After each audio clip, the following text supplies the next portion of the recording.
to the Paint, Rest, Repeat podcast with Ros Gervais and Laura Day, where we chat about our creative lives as artists while keeping it real and a little bit messy.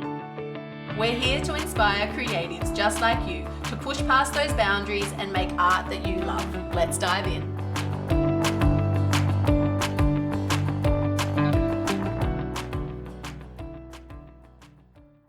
Welcome everybody to another episode of Paint, Rest, Repeat. We have the amazing Emily Osmond here to talk to us about marketing for introverts, people who are wanting to get some more visibility and, turn their art hobby into that sort of professional practice, professional business, so that they can make art that they know, make art that they love. I was going to say, Laura. I was going to say, be paid to do what they love. How are you, Emily? Great. I'm so good. And I was just saying, I'm not in my normal home office. I'm I'm up actually in New South Wales. I'm from Victoria, but I'm in New South Wales at my partner's family farm. And I'm sitting in what used to be a veranda, but it's been like built out into a spare bedroom. I'm looking out. There's very dry lawn actually. And so it's good to be able to do this from anywhere. Hey, it's still a nice setup where you are. Yeah, it looks nice wallpaper from I don't know how long ago, but it's in my brand color. So that I was gonna say, I'm like, it's got the blue and the brand color. I know you're probably thinking, oh, I'm gonna be displaced. I'm not gonna be in my normal environment, my branding, my background. I know. It's something that you probably think of as like a visual marketing person. expert. Now, we invited Emily on today because Emily and Laura actually met a number of years ago, and you're both from the same place. You're both from Ballarat. Yeah. Did you grow up in Ballarat, or you have a connection to Ballarat, Emily? Yeah. So I actually grew up in England, in Oxford, but my mum is Australian. Dad was English, and we moved back to mum's hometown of Ballarat when I was 13. And then went through school there. So it's kind of my second hometown. And I moved to Melbourne for uni and then moved back to Ballarat for a bit and then met my now fiance and he was living in Melbourne. So I moved back to Melbourne and it's where we are. Congratulations. Thank you. Yeah, it's been a while. We've been engaged, I don't know, 3 or 4 years. Still not married, but we'll do it one day. And you've got a little one as well. We do, yeah. So he's 14 months now. Oh, yeah, so sweet. First little child, yeah. He's a pretty fun age, but he's starting to get, I don't know. It's like he's already having toddler tantrums. Yeah, fun. Which is not fun. Deep breathing. It's all about the breathing exercises. Yes. That's my hot tip, Emily. Yes, thank you. I'll take that one for. I need all the tips, really. So. I just sort of shake my head actually at the last, couple of years of being a mum. I'm just like, yep. How old are yours, Ros? They're a bit older now. They're 6 and 8. Yeah. But we still have the tantrums and all of that jazz. So breathing. Good things to look forward to, Emily. So we've got you on to help us with our audience and maybe share some tips around marketing, becoming more confident and I guess, how they can turn their hobby Instagram or hobby social presence or online presence into a bit more of a professional artist and more of a business profile. So if you met someone and you started working with them and they were a creative person, they made this really beautiful art, they had a great practice, but they just didn't know where to start with promoting themselves online and promoting their work, what sort of shifts would you suggest to them starting out? Absolutely. The first one that comes to mind, and it sounds probably a little odd, and maybe really obvious, but something that I find is a lot of artists and creatives will perhaps be starting to share their work, but it's not actually obvious that it's a business and that it's for sale. And I think it's maybe hard for them to realize that, but how I notice this, because hopefully this will help, is if I'm looking at their profile and I'm just seeing maybe they've written something on their social media that's like, exploring with blue colors today or something, and there's Mhm. a photo or a video of the art they're creating. That's great, but I don't actually know that that's something they're creating that's for sale. Is it something that's for sale? And or they might have shared a photo of a piece of art that they have created and said something like whatever they put in the caption. Maybe I'm looking at your beautiful art behind you, Roz, and it's gorgeous florals. He might have said I don't know, exploring florals. But what we don't know is someone that's just suddenly come across your social media profile is, did you paint this one? Is this something that is for sale? And it's all these things that we are so close to our own work. And for artists, you're so close to your own art, but you can't make any assumptions about your audience. And even let's look at product shops, just for perhaps artists to see this from a different lens, is even people that run online stores, they might be sharing a photo of a product, but when they're just getting started and when they're just building up their profiles with, like, if they don't say, hey, we've just had this new product come in store, it's available now on our website, head over and check it out. It comes in 3 different colors. For anyone that's just coming across your account and they're seeing this photo of a t-shirt and you've maybe just said, I don't know what you've said about it, is it not actually obvious that it's something that you stock and people can now buy? Does that kind Mhm. of make sense a little bit there? Yeah, totally. I can think of some posts that I've done myself that I like that. Okay, Mm. creatives, there's a whole mindset thing that we could totally delve into and go down a rabbit hole on, because sometimes verbalizing Mm. prices can be scary Mm. for people. And then also in terms of like the way that, say, Instagram works, for instance, Yeah.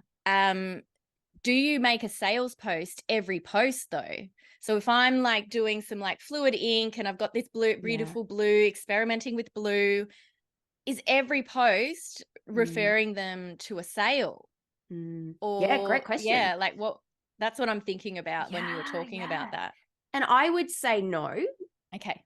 And I actually have I've created my own little framework of what seems to work for me and for members and who I've worked with, in terms of covering 4 different bases when it comes to the type of content you share. So the promotion side of things is just one of those categories, talking about, hey, this is something that I have to sell. Here's how you can get it, or here's what you can buy from me, or I think you both did a podcast around workshops. So even talking about and promoting the workshop, here's something we have coming up, here's how you can check it out. But that's just one of them. Another one is looking at how you're giving value to your audience. Now, when it comes to artists, they might be thinking right now, well, I'm not sharing tips, I'm not sharing advice. How am I meant to give value to my audience? But I see for artists, it is mesmerizing and so interesting to see the process behind the work. So that might be something that you do.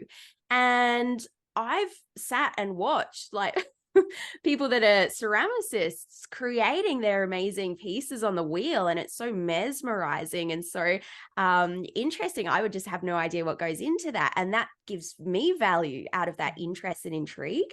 So that's the second one, looking at what's in it for your audience. Why would they follow you? Yeah. For me and my business, I'm in the marketing space, so it makes sense to share some insights and some tips and advice around marketing and small business. Yeah. But what about thinking about your audience and who your ideal customers are, and what would be something that would be of interest or entertainment value or informative for them? Yeah. And I really think there's an opportunity there to do that through showcasing your creative process and what that looks like. So that's the second one when it comes to the value. Now, the third one that I talk about is credibility. And I kind of look at this as you can just sprinkle it in there. Doesn't have to be a major focus, but I think that as small business owners, and I'm sure in your community, being artists, we cannot be the best at boosting ourselves up and sharing the wins and sharing milestones and sharing achievements. And this might be things like sharing once you've been featured in the media, Or for instance, this podcast I can share. I'm like delighted to have been asked to speak on this podcast. That's a little tick of credibility. Someone's asking me for my opinion. For artists, it might be showing the exhibitions that they maybe are starting to be featured in, or media that they've been in, partnerships that they've done. And all of this is just about building that little bit of social proof and trust with their audience that helps show that they are like so amazing at what they do. And there's a weird thing when it comes to bias psychology, is that we are like, we will trust, I think it's a stat, like, I don't know, we will trust 70% of, I should bring this up, but let's just run with it. We will trust like 70% of online opinions, even if we don't know that person. So seeing reviews, seeing recommendations, we're like, yes, that's so important. That's really powerful for me when it comes to buying, even if I don't know that person, which is why this building up that sense of credibility and sharing perhaps some reviews, sharing some feedback, sharing where you've been basically endorsed by other brands or media can be really, really powerful. And then, so the fourth one, we've looked at the promotions, actually talking about what you sell and how people can buy it, the value, why someone should follow you, the credibility. So just like being okay with tooting your own horn a little bit and sharing the wins. And the fourth one is the connection piece. And this actually brings us back to, Laura, what you were saying, I think, around the mindset side. And actually showing us as the humans behind our amazing creative businesses and small businesses. Now, do you have to do this to succeed? Not necessarily, but will it play a big role, and could it help a lot? Yes, it definitely could. And when I talk about connection, it really is allowing your audience to feel a sense of relatability to you, of seeing that perhaps you share similar values, of seeing who you are beyond what you just do. And I think that, well, I know that as consumers, when we are buying non-essential items, so things that aren't necessarily groceries or toilet paper, but arguably this happens with those items too, is we want to buy from brands that we feel a sense of connection with, we feel that we share their values. And actually, speaking of toilet paper, I buy from Who Gives a Crap and get that delivered to my house, because I actually do want to support a brand that I feel like is doing good and that I feel a sense of connection too. So we can go more into that one. I think that might be helpful, but that kind of rounds out the four different ones when I say, look at trying to make most of your pieces of content tick off one of those categories. And that is really the underpinning of creating a content strategy that is working really hard for you and your business. So recently, Emily, inside my membership for artists, Art for the Heart, I was teaching a few different sort of content pillar ideas.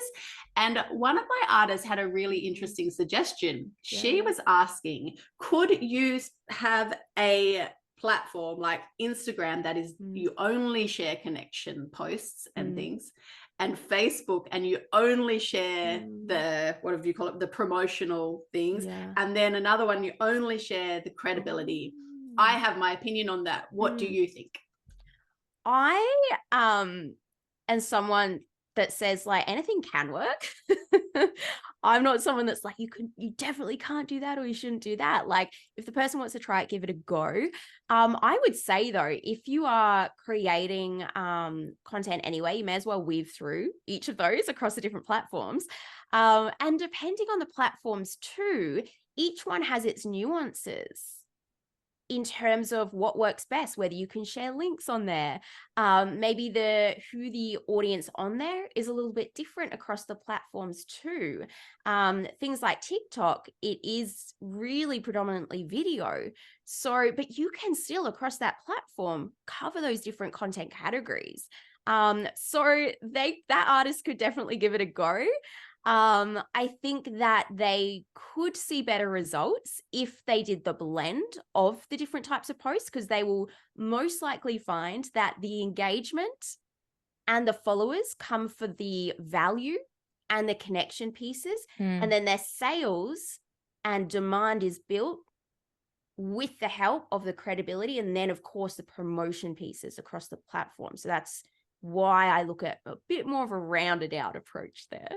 I tend to agree with you. I think it's also interesting to think that certain art buyers are more likely to be on one platform. You know what I mean? Like they'll be a Facebook person or an Instagram person. They're not going to actually see everything because they're not in all those locations, you know? So you won't, one of those people will not see any of your credibility posts, for example. That is a very good point. Yeah. And if I'm only seeing the connection posts, like I started this conversation with, I probably won't know you even sell anything. This is true. So yeah, not going to be very helpful for the business. So we haven't spoken specifically about Instagram. We've been talking primarily on different content pillars. Perhaps we can sort of shift into talking about the various platforms, because it is always an eternal bugbear of artists. I tend to vibe generally quite positive and do what you can do sort of thing, rather than focusing on the negative. But it is a bugbear of artists, the whole Instagram algorithm. Less reach now than ever before. Grumble, grumble, grumble. So what do you have to say on that? Yeah, definitely. It's tricky. It really is. And I found that too over the years with reach not being what it used to be. And again, there are outliers and there are accounts that can do really well and grow really fast as well. But I also bring it back to when it comes to our businesses, how many followers we really need and how many people we really need to reach. And I think we can kind of forget about this or lose sight of this sometimes, in terms of maybe thinking we need thousands of followers, we need tens of thousands of followers, we need more and more people to see our posts. But it's also about making sure we're doing the right and effective and strategic things with the views that we get. And we might need to be a little bit more strategic now to make sure that happens if we are seeing fewer people see our content. When it comes to Instagram, it can help to have different touch points on there. So your Instagram stories and your feed, making sure perhaps you're doing a combination of those can help. And I know you had Tash Corbin on the podcast, which was excellent, and talking about using social media to also grow your email list. And I'm a big proponent for that one too. Yeah, in terms of it, look, you could only use social media. There's going to be people that succeed with just social media, but it's a great idea to also have an email list that you can be connecting with and nurturing with on there as well. So yes, it's not necessarily easy. Yes, there's challenges when it comes to reach, but I think that don't lose sight of who your ideal client is, who your customer is, speaking to them, looking at, wow, I am reaching 100 people. That's like 100 potential customers right there. What am I doing with that visibility? What do I want? What action do I want them to take? And keeping that in mind too. If some artists have already made a few little art sales, and how could they utilize like the people that the customers that they already have to boost credibility, like one of the content pillars? Like, what ideas do you have for that? Yeah, absolutely. Great question. So that's when you can look at having perhaps some testimonials, some feedback, some reviews from your existing customers and clients. Now, something that I recommend doing is having this as part of a process that's automated, if and when you can, so that when you do make a sale, to then be having perhaps an email that is automated, or it's part of the when someone has checked out any website, to then ask for a review or ask for some sort of feedback. And that will depend on what type of sale it was. Perhaps if it's a commission type of piece, you might want to actually send a little survey and ask for a few responses to different questions. Perhaps your focus at that moment is building your Google business profile. So you might want to direct people to leave a review on there. But having that as part of the process can be really handy, because I know that it can slip off our radar and we can forget to do it, or we feel uncomfortable doing it. We don't want to pester people. So that can be really handy. And then when we do capture that feedback, that is, like you mentioned, Laura, using that as your credibility, then sharing that on your platforms. And it's just that kind of little proof point to the rest of your audience that you are so amazing, and they can be feel safe to go ahead and buy from you. Here's an experience that someone else has had. Here's a review or a recommendation for the experience. I love that. And I think also for our listeners who haven't had art sales yet, they can ask people for their thoughts on their artworks, or even just go through social media, messages from friends, even to look for honest words about their art, and then use that. Do you think that's okay? Yeah, absolutely. Absolutely. Yeah, I think that's absolutely fine. And they might be doing things that are lower cost than they are going to be, or they might be doing things that are they're gifting, but even just taking some of that feedback, which I'm sure will be super genuine and lovely, and starting to share that one as they build up their business. Yeah, because, you know, some of our audience are in those earlier days and they're just trying to get started and to build up. And those words, you know, they mean so much to you, like as artists, when you receive that feedback from other people. So share it with the world, and it will mean a lot to those people as well watching on your social media. Yeah, absolutely. Yeah, cool. Emily, can we talk on the confidence piece a bit more? Yeah, I was hoping we would. I'm like, let's talk about that. So I'm just interjecting momentarily as well, because Emily, you're a bit of an introvert. You would call yourself an introvert. Yeah. So this will be really interesting for a lot of of a lot of our listeners. My words are not very good today. Sorry. I'm going to mute. Get more coffee in. I would, what's the word? Like, classify myself as an introvert. Definitely. I love doing this type of thing. I actually love now, didn't used to, oh my gosh, worst thing ever. Speaking at events, which people probably find very surprising. But if I was an attendee at a big event, I find that really overwhelming. And if I'm around people for long periods, I have to go like recluse and be alone. When it comes to, and then when I look at my members and my clients, a lot of them are pretty similar when it comes to their personality types. But I would also say whether people are extroverts or introverts, I have found it doesn't really matter. Both can have that fear when it comes to their visibility online. I think of someone just recently that was at my retreat, and I get them to fill in their personality type, so I can do a little bit of research on what they might find challenging with their business based on their personality. And if I think of one of the ladies there, she is an extrovert, but just getting started with her own business, really intimidating, putting herself out there online. She did one of her first posts, one of her first reels at the retreat, and really fed off that energy and that encouragement from the rest of us, which we don't get when we're working at home, and artists don't necessarily have, unless they're part of something like your membership by the sounds of it, Roz, that community around them to have that support and that encouragement to just go and get things out there. When it comes to that confidence, I know a lot of the people that I've worked with perhaps have had a corporate background, and it's very different moving from being an employee that is kind of your actions and almost like backed and protected by the company in a way, and you're not necessarily putting yourself out there. Or they might have had a bit of a career break, and now they're coming back, and instead of returning to work, they want to build their own business. Any way you go about it, it can be pretty intimidating in terms of putting your voice, putting your image, putting your opinions, and putting, as an artist, your own work out into the public on your social media platforms. And I think there is no way to make that easier except for just starting to do it. And there's a children's book that I really love, and it kind of reminds me of this. It's we're going on a bear hunt, and it talks about you can't go over it, you can't go under it, you have to go through it. And I really think this is the case when it comes to building our confidence. You just got to start stepping forward. And I recommend for people, perhaps it's starting with sharing just a photo of you.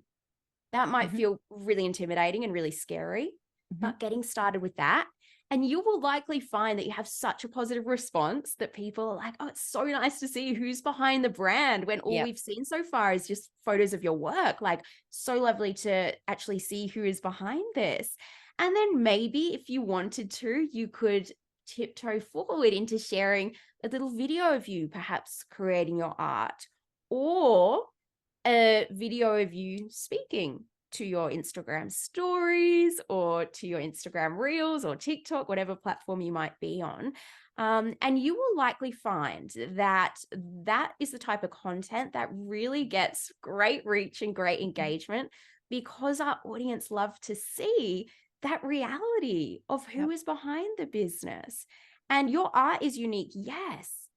But what makes your business unique is you as the business owner and your own opinions and perspectives and experiences. And that's why I really try and encourage people that even though that is the scary stuff to share, it is the stuff that's going to set your brand apart. And I think that there can be that real fear of the faceless people out there. And until we start sharing, is we can then discover maybe it's not so scary after all. And maybe there's loads of positive feedback and encouragement and genuine connection that is there to be had. And also, yes, there are people that have opinions that maybe we don't want to hear. And maybe sometimes they'll be helpful, and maybe sometimes they'll just be dickheads. I just love this, because I think, often the fear, the fear, psychological fear, the mindset sort of fears, all those things that go on inside your head are way bigger than the reality. Because look, something's going to change probably in the next year, but from the very first time I shared anything on socials, I had that fear, yes, but not like in 4 years of sharing on socials, I've never had a single negative comment about anything that I have ever shared. Nothing. And Laura's saying that she's the same. So I think, I don't know why. Do we manufacture these fears to hold ourselves back, to sort of play small, to play it safe? Like, is that what's going on? Are you also a psychologist, is my other question. Cannot diagnose that one.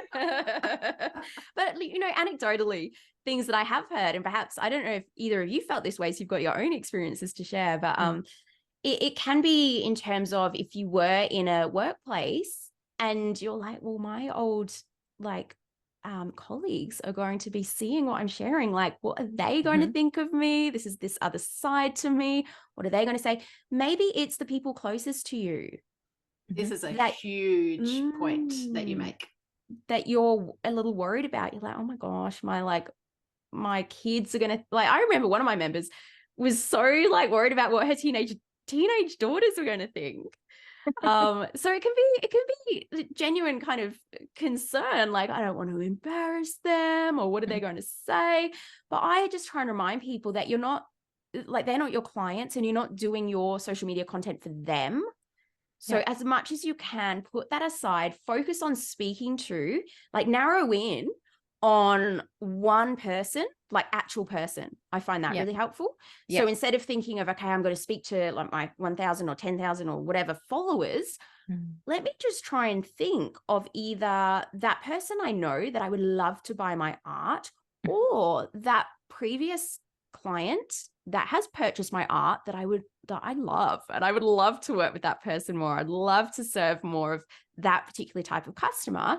And I find that really helpful, because then I can speak more specifically as well to what I know they might be finding challenging with their marketing, or they might be finding something that they're really wanting, but not sure how to get there. So I find, kind of, instead of seeing it as this sea of faceless people, thinking about, okay, if you would just write this post with one person in mind, either an ideal client that you can think of, or a favorite client that you've had, I find that can be really helpful too, to just let go a little bit of that fear.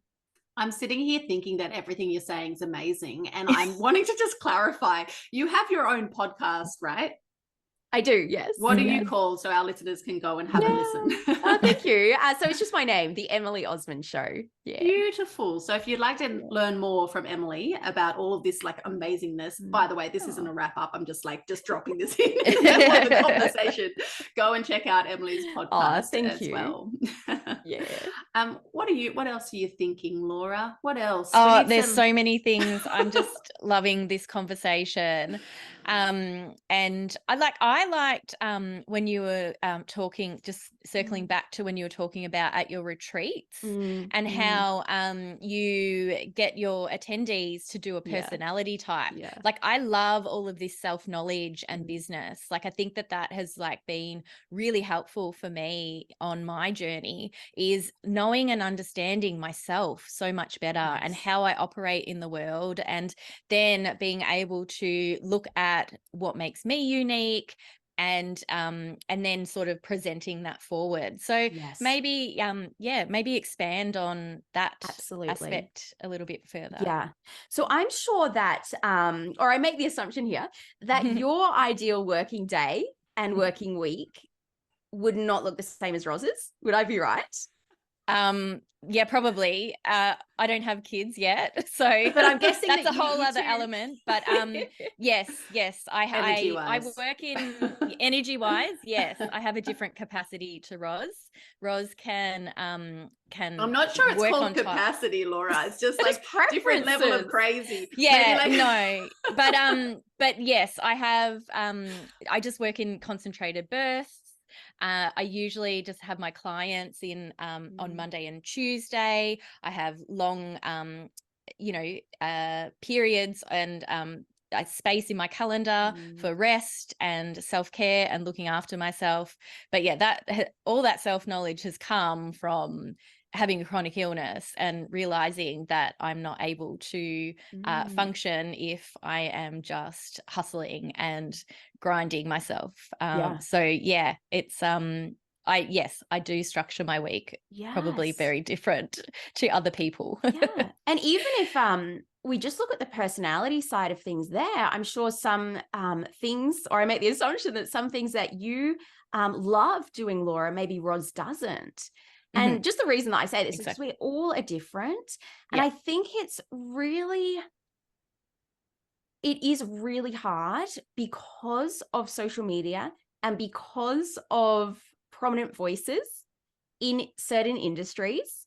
And of course, people like myself that have our own podcast and share different things, that we can maybe fall into the trap of thinking, and I fall into this trap too, of thinking that there is one way to do things, or we should do things in a certain way to succeed. And I have been there myself, where I have thought that there was one way to do things, and if I just found that one way that you should do things, then I would succeed. But I know that I don't like to work in certain ways. And also my life right now doesn't allow for that, or I choose not to because I have a 1-year-old. And so I'm not willing, and there's absolute privilege in that, of saying I'm not going to be working full time and really long days because I'm also caring for my child. And also I know my own preferences based on my personality of things that I enjoy doing. And so I love doing my retreats and going there and having a few days there where we can delve into these topics and these discussions and hold that space and that type of thing. But for other people, that would be their worst nightmare. They wouldn't enjoy doing that. And so I think it's so critical for us to have that level of understanding of what we enjoy and what we like doing, and always be bringing back our own business to that. Plus as well, so you have a chronic illness, Laura, what you have perhaps the capacity and ability to do is going to be different to someone else. And so we cannot be like our worst enemy when it comes to comparing to other people. I find it so interesting as well in terms of, I think that there is a bit of a trend of people talking about building this business in, 10 hours a week, or creating this and this is my lifestyle and I barely work at all. And I think that can make people feel really like they're doing something wrong, because they're like, well, I do only have a few hours to work, and I'm not creating something that looks really, really massive. But behind the scenes, it's not always what these people are maybe communicating on their social media. So I don't know, I'm a little bit jaded in a few certain areas that I've maybe seen a bit more behind the scenes. But I think it's key for us to understand, okay, like do whatever personality test you like. I've done like the Myers-Briggs, and I find that one quite helpful as a starting point too. Yeah. I'm an INFJ, so introverted, intuitive, feeling, and judging. Judging. Oh no. Yeah. Oh yeah. Oh yeah. No, I think it's either judging or what's the it probably is nicer. Sorry, I don't know anything anyway, about it's not in that way. But that's going to dictate what feels good to me. Yeah. And when I try and do things in my business that aren't based on those things of my personality type, I just resist, or I'll just sabotage, or I'll just be unhappy. So I have to keep coming back to that. And then also looking at, well, what is reality and what is practical and what is doable, and what do we actually, like, what are we willing to put in to our business at this current stage, knowing that that changes. And my business right now is at a different phase to pre-child. Yeah. And in a few years, it's going to be at a different stage as well. And I really am practicing myself being nice to myself and knowing that that is okay. I have to respect myself and like myself and value myself. And on that, our business and our art and our work is not who we are. It is just one of the things that we do.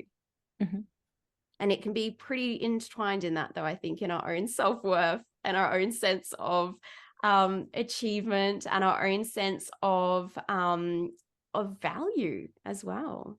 It's just like any job, isn't it? Because you do like to feel good at what you do, whatever it is that you choose as your career. You know, you do like to feel good at it. So yeah, it's a bit of a complex one, I reckon. So this has been such an awesome conversation, Emily. And I'm just thinking about those artists that are really wanting to step into professional practice and getting paid to do what they love. Can we have some maybe actionable tips? Yeah. Roz and I love sharing tips on this podcast and sort of think about like people from that beginner's perspective. How about we sort of on the back end of this conversation, really think about like what they can do once they finish listening to this podcast. What can they do to amp up their game and step into that entrepreneurial mindset and like level up their social game? Yeah, absolutely. When it comes to art, as you would both know, capturing that and being able to showcase that online, one thing that is really, really important is the lighting. And I've been chatting with one of the members in my membership about her own content. She's just getting started, and she's doing great stuff. But we were talking about that cover image. So she's doing video reels. But the cover image that she was sharing really didn't kind of like entice people. And so just making sure that you are giving your beautiful art the best chance of capturing that attention and hooking your audience to come in. So I would say, like, try and prioritize that. Now, you might find examples of art that has been photographed on Pinterest or on other Instagram accounts, or if you just search online and try and notice, okay, how have they taken that photo? What's the background there?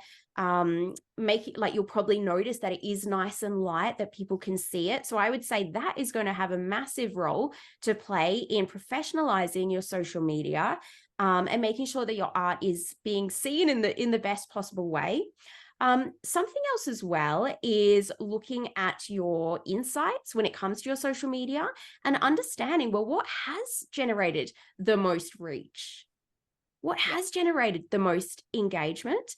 And also understanding that there are certain posts that people may not even comment on, but they might go ahead and save it and click that little bookmark icon. So just having a bit of a delve in there and using those learnings to then direct the future content that you then prioritize and share too, so that you know you're doing the best possible thing as well.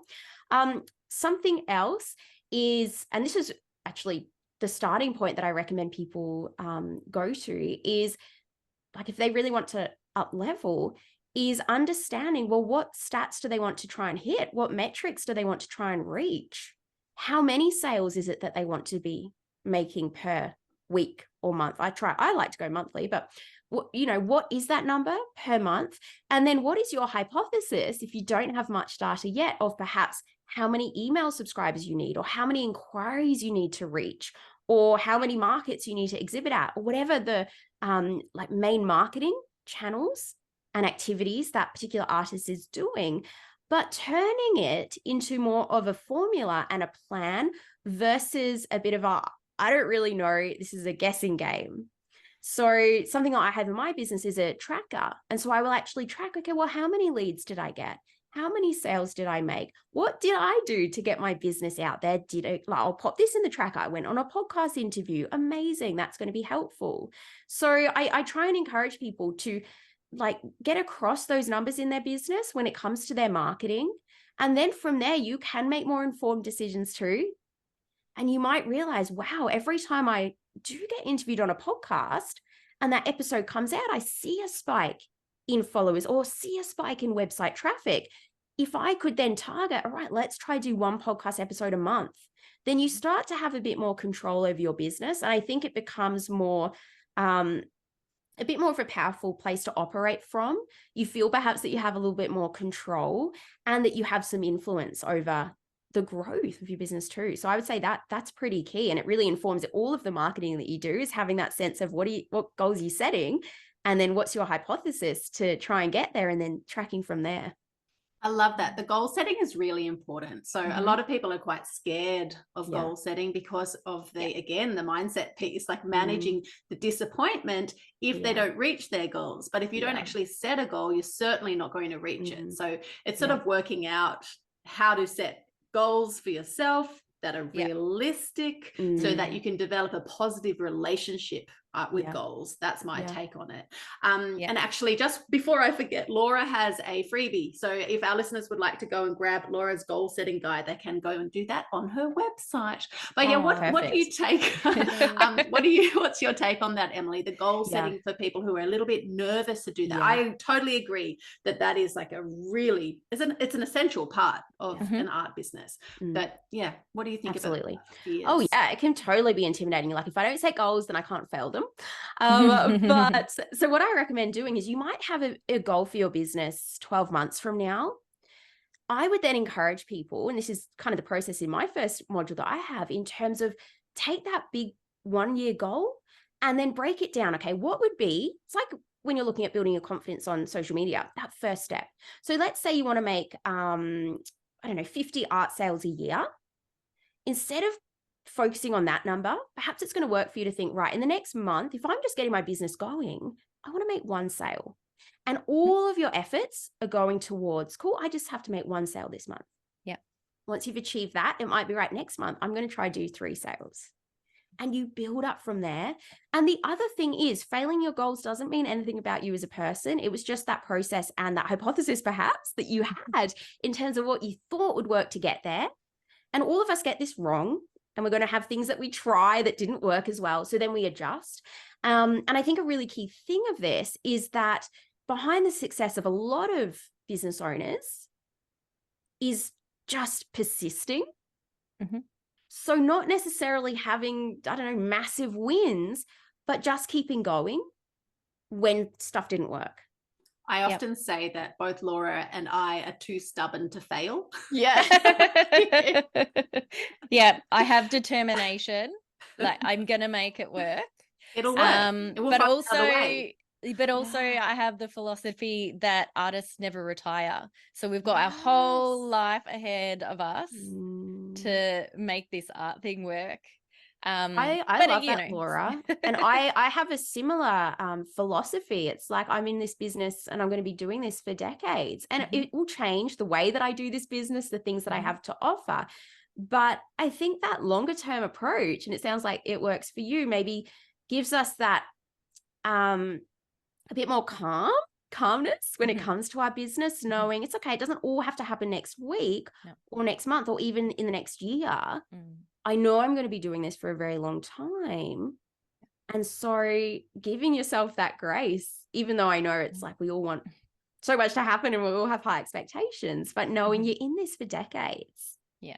I Amazing. love it. I think that's part of being like having a business, artist or not, where you are like, it's a personal brand. You are the brand and you're here to serve through whatever, you know, you're doing. And I think, that's so connected to you. So it's obviously going to last your entire lifespan. Exactly. Oh my gosh, all the magic we can do, guys, all the magic. So the goal setting tips were amazing, along with the extra tips, the actionable tips for lighting, photo composition, and insights on Instagram.